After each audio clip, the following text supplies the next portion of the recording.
তাহলে আমাদের টোটাল যে প্রোডাকশন সেটা ৮০-৮২ লক্ষ মেট্রিক টনের মতো হয়।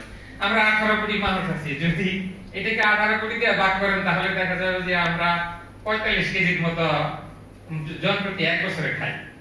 প্র্যাকটিক্যালি আমরা ২৩ কেজির মতো খাই। হোয়ারাস উন্নত বিশ্বের মানুষ যাদের ওখানে মৎস্যের প্রোডাকশন কম, তারা বছরে ৭০ কেজি মাছ খায়, আর আমরা খাইতেছি ২৩ কেজি। আমাদের পুষ্টিহীনতা থাকবে না তো কি? আমাদের, আপনারা জানেন যে মেধা বিকাশে প্রোটিনের একটা বিরাট কন্ট্রিবিউশন।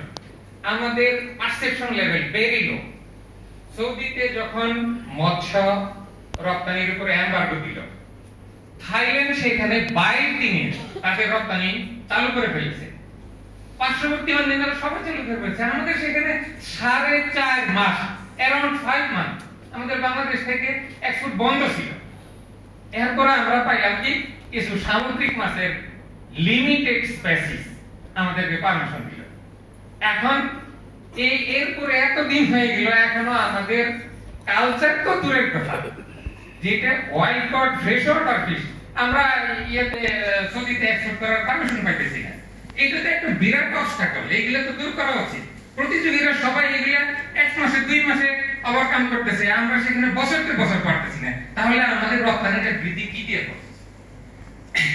আমার যেটা পয়েন্ট ছিল যে আমরা স্বয়ংসম্পূর্ণতা কিভাবে অর্জন করলাম, এটার আমার মনে হয় একটা হিসাব থাকা উচিত ছিল। আমাদের দেশে বছরে কত টন ইনপুট হয়, আমাদের উৎপাদন ক্ষমতা কত, আমরা